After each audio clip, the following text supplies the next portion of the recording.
រឿងព្រះគោព្រះកែវនេះជារឿងនិទានពីព្រះគោព្រះកែវដែលនិយាយតគ្នាមកនៅស្រុកលង្វែកមានគ្រួសារមួយរស់នៅពីរអ្នកប្តីប្រពន្ធប្រកបរបរជាអ្នកធ្វើស្រែចម្ការនាងប្រពន្ធមានផ្ទៃពោះលុះដល់យប់មួយបានយល់សពឃើញថានាងបានចិញ្ចៀនពេជ្រ3វង់មកពាក់ហើយក៏បាត់ទៅវិញនាងភ្ញាក់ឡើងភ័យផងអផងក៏ឲ្យប្តីទៅរកគ្រូទាយមាណពជាប្តីបានទៅរកគ្រូទាយតាមដំណើរសុបិនរបស់ប្រពន្ធគ្រូទាយក៏គុនគូមើលតាមក្បួនតម្រាហើយក៏ប្រាប់ទៅមាណពថាបើតាមសម្ដីនេះល្អណាស់គឺមានអ្នកមានបុណ្យមកចាប់កំណើតតែត្រូវឲ្យនាងតមកុំបរិភោគផ្លែស្វាយខ្ចីបើមិនដូច្នោះនាងនឹងមានគ្រោះថ្នាក់សូមក្មួយចាំសម្គាល់មើលដោយខ្លួនឯងចុះមាណពត្រឡប់មកផ្ទះវិញក៏ប្រាប់ប្រពន្ធតាមពាក្យដែលគ្រូបានទាយព្រមទាំងហាមប្រពន្ធមិនឲ្យបរិភោគផ្លែស្វាយខ្ចីលុះពពោះបានគ្រប់ខែហើយនាងចេះតែនឹកចង់ស្វាយខ្ចីយ៉ាងខ្លាំងពេលមួយនាងដើររកមើលឃើញផ្លែស្វាយខ្ចីមួយក៏ប្រាប់ឲ្យប្តីឡើងបេះតែមាណពមិនព្រមឡើងបេះឲ្យដោយធ្វើជាទៅចំការបាត់ដោយនឹកចង់ស្វាយខ្ចីខ្លាំងរហូតដល់ទ្រាំលែងបានក៏ដើរទៅរកបេះដោយខ្លួនឯងនាងខំប្រវេប្រវាឡើងដើមស្វាយម្នាក់ឯងពេលទៅដល់នាងខំប្រវេប្រវាឡើងដើមស្វាយម្នាក់ឯងពេលទៅដល់លើនាងតោងចំមែកពុកមួយស្រាប់តែបាក់ធ្លាក់ចុះមកដល់ដីស្លាប់មួយរំពេញពេលនោះធ្លាយពោះចេញកូនគោមួយនិងកូនប្រុសមួយពីផ្ទៃរបស់នាងកូនគោចេញមកភ្លាមក៏ចេះដើរមួយរំពេញឯកូនមួយទៀតនៅក្នុងស្រោមនៅឡើយកូនគោបានរត់ទៅរកឪពុកឲ្យមកជួយប្អូនដែលនៅក្រោមដើមស្វាយនោះមាណពឃើញកូនគោបានដើរតាមរហូតទៅឃើញប្រពន្ធដេកស្លាប់ក្រោមដើមស្វាយ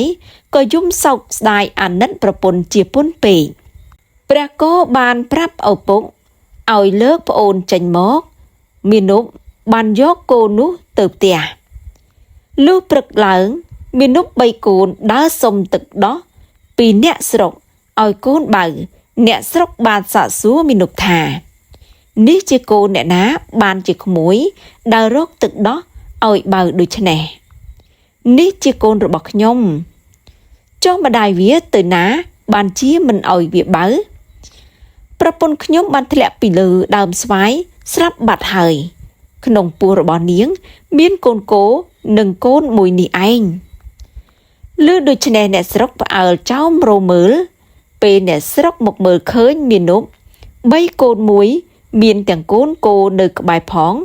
គេនាំគ្នាឆ្ងល់យ៉ាងខ្លាំងហើយដឹងថាមានកូនកើតមកជាសត្វគោឯម្ដាយបែកពោះស្លាប់ខុសគេឯងដូច្នេះអ្នកស្រុកយល់ថានឹងនាំឲ្យចង្រៃដល់ភូមិស្រុកក៏នាំគ្នាជេរស្ដីតាមវាយបណ្ដេញមាណពនិងកូនលែងឲ្យមកក្បែរភូមិមាណពនិងកូនទាំងពីររត់ទៅរស់នៅក្នុងព្រៃឆ្ងាយដាច់ពីគេឯងដោយមិនហ៊ានសង់ផ្ទះសម្រាប់ជ្រកកោនអ្វីឡើយមាណពនាំកូនទៅជ្រកតែក្រោមដើមឈើធំហើយដើរបេះផ្លែឈើបរិភោគជាអាហារក្រោយមកព្រះគោព្រះកែវរៀងធំល្មមដឹងក្តីខ្លះថ្ងៃមួយពីរអ្នកបងប្អូនចេញមកវាលមួយបានឃើញពួកក្មេងៗខ្វៀលគោមួយវងកំពុងលេងយ៉ាងសប្បាយព្រះកែវបានសុំបងទៅលេងជាមួយពួកគេដែរដោយបោចវល្លិធ្វើជាខ្សែចងព្រះគោដឹកចេញទៅលុះដល់ពេលបាយក្មេងៗទាំងនោះនាំគ្នាស៊ីបាយជុំគ្នាឯព្រះកែវគ្មានបាយក៏ដើរទៅសុំគេឲ្យខ្ញុំសុំស៊ីផងទេអញមិនឲ្យទេយីអានេះមកពីណាបានជាមកសុំបាយគេស៊ីពេលគេស៊ីបាយរួចព្រះកែវឃើញគ្រាប់បាយនៅជាប់នឹងស្លឹកចេកក៏សុំគេទៀតតែពួកក្មេងៗកងវិលនោះបានយកស្លឹកខ្ចប់បាយនោះទៅញីចោលរួចដេញវាយ ជេរព្រះកែវចេញទៅព្រះកែវបានរត់មកប្រាប់ព្រះគោដោយយំខ្សឹកខ្សួលនឹងពួកគេដែលវាជេរមកលើខ្លួនព្រះគោបាននឹងអាណិតព្រះកែវជាប្អូនយ៉ាងខ្លាំងព្រះគោឃើញប្អូនឃ្លានបាយហើយត្រូវគេដេញវាយធ្វើបាបព្រមទាំងថ្មេះតេះដៀលដូច្នេះក៏តាំងរោ3ដងស្រាប់តែក្អែចេញជាម្ហូបអាហារទឹកដែលមានចានពែងថូស្លាបព្រាលាក់និងលាក់សិតតែគ្រឿងមាសប្រាក់ឲ្យប្អូនបរិភោគម្នាក់ឯងហេតុអ្វីបានជាបងមិនក្អែអាហារនេះឲ្យពុកយើងផងមិនបានទេអាហារនេះគឺសម្រាប់តែប្អូនម្នាក់ឯងប៉ុណ្ណោះពួកក្មេងខ្វៀលគោមើលព្រះគោក្អែចេញអាហារនិងរបស់របរប្រើប្រាស់សុទ្ធតែគ្រឿងមាសប្រាក់ដូច្នោះក៏លោភចាំមើលដល់ព្រះគោលេបគ្រឿងមាសប្រាក់ទាំងអស់នោះចូលក្នុងពោះវិញក្មេងៗបាននាំគ្នារត់ទៅប្រាប់ឪពុកម្ដាយរៀងៗខ្លួនធ្វើឲ្យចាស់ក្នុងភូមិឆ្ងល់ពីហេតុការណ៍នេះអ្នកភូមិបាននាំគ្នាផ្អើលឆោឡោកាន់ពូថៅកំបិតដំបងទៅពាត់ចាប់ព្រះគោដើម្បីនឹងវះយកវត្ថុទិព្វទាំងនោះលុះចាប់បានព្រះគោហើយគេក៏ដឹកយកមកចងជាប់នឹងដើមកណ្ដោលធំមួយនឹងមានមនុស្សផ្អើលមកឈរមើលព្រះគោដោយសេចក្តីងឿងឆ្ងល់និងនឹកចង់បានទ្រព្យរបស់ដែលមាននៅក្នុងពោះព្រះគោពេលអ្នកស្រុកចូលបំរុងនឹងធ្វើបាបព្រះគោភ្លាមនោះព្រះគោបានឲ្យប្អូនតោងកន្ទុយឲ្យជាប់ហើយក៏ហោះឡើងសណ្ដោដើមកណ្ដោលរលំបាក់លើពួកអ្នកស្រុកទាំងអស់នោះ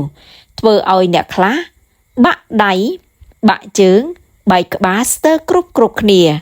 ហើយព្រះគោបានស្រែកប្រាប់ទៅអ្នកស្រុកដែលត្រូវរបួសថាឲ្យយកដើមកណ្ដោលនេះទៅដាំទឹកនឹងជាវិញហើយពេលឮដូច្នោះអ្នកខ្លះបានកាប់យកឫសកណ្ដោលទៅដាំផឹកដើម្បីព្យាបាលរបួសខ្លួនស្រាប់តែជាសះស្បើយយ៉ាងស័ក្តិសិទ្ធិមែនក៏នាំគ្នានឹកដល់ព្រះគោដែលមានឫទ្ធិបារមីខ្លាំងពូកែនិងលែងហ៊ានបៀតបៀនព្រះគោទៀតព្រះគោបានហោះទៅនៅក្នុងព្រៃដ៏ជ្រៅឆ្ងាយពីភូមិស្រុកនានាហើយរស់នៅតែពីរអ្នកបងប្អូនក្បែរស្រះទឹកមួយយ៉ាងល្អនិយាយពីឪពុករបស់ព្រះគោព្រះកែវបាត់កូនមិនឃើញត្រឡប់មកកន្លែងដើមវិញក៏ខំស្រែកហៅជុំវិញទីនោះមិនឃើញសោះមាណពនឹកកូនឥតឧបមាបានដើររកស្ទើរគ្រប់ទីកន្លែងមិនឃើញទៀតមាណពធ្វើដំណើរចេញពីទីនោះដើរស្វែងរកកូនដោយក្តីវិលវល់បំផុតមិនយូរប៉ុន្មានឪពុករបស់ព្រះគោព្រះកែវធ្លាក់ខ្លួនឈឺរហូតដល់ដួលស្លាប់ក្នុងព្រៃនោះទៅថ្លែងពីបុត្រី7អង្គរបស់ស្ដេចនាងដែលជាបុត្រីពៅ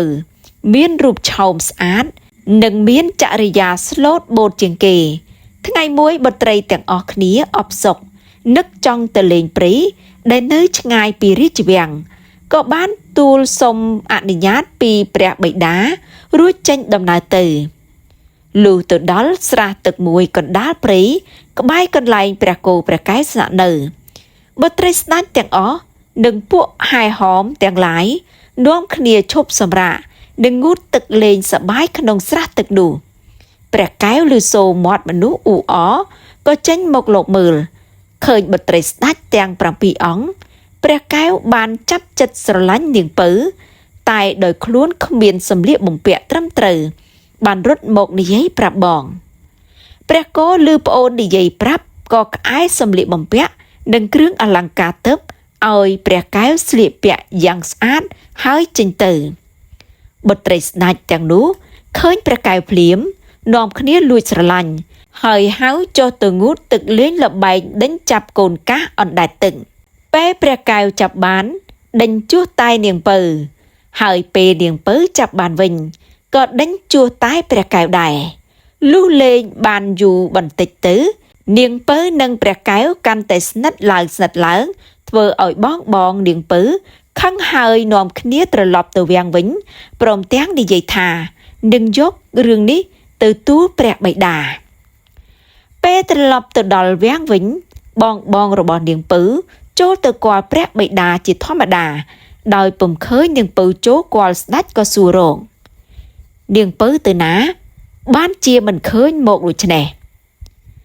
ព្រះបិតានាងមិនហ៊ានចូលគាល់ព្រះអង្គទេតើមានរឿងអ្វី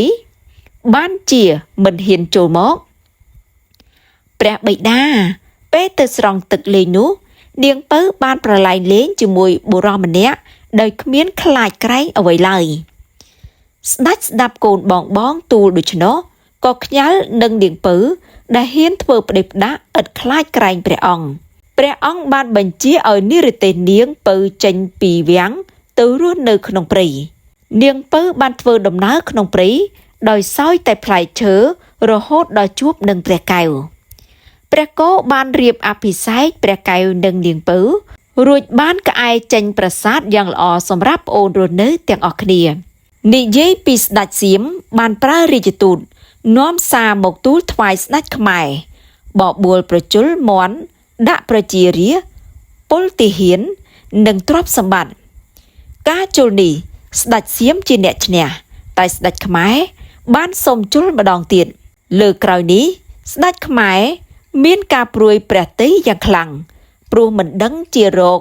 មន់ឯណាមកជលឈ្នះមន់ស្ដេចសៀមព្រះអង្គបានឲ្យពួកសេនាស្វែងរកមន់ខ្លាំងពូកែគ្រប់កន្លែងលុះពួកគេដើរទៅបានជួបនឹងនាងពៅហើយបាននិយាយតាមដំណើររឿងព្រមទាំងត្រឡប់មកវិញយកដំណឹងនេះទូលថ្វាយដល់ស្ដេចពេលនោះស្ដេចនិងបុត្រីទាំងអស់បានយល់ថាត្រូវឲ្យនាងពៅជាមួយព្រះកែវដោះស្រាយរឿងនេះព្រះកែវយករឿងនេះទៅប្រាប់បងពេលនោះព្រះគោសុខចិត្តប្រែក្រឡាខ្លួន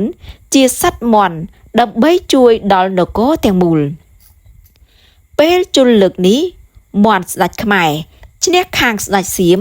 ធ្វើឲ្យស្ដេចសៀមខឹងយ៉ាងខ្លាំងហើយឆ្ងល់ថាហេតុអ្វីបានជាមន់ស្ដេចខ្មែរមានមាឌតូចសោះអាចសម្លាប់មន់គោកដ៏ធំរបស់យើងដូច្នេះ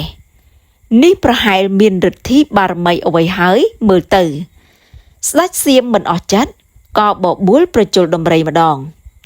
ពេលនោះព្រះគោត្រូវប្រែក្រឡាជាដំរីដើម្បីប្រជុលម្ដងទៀត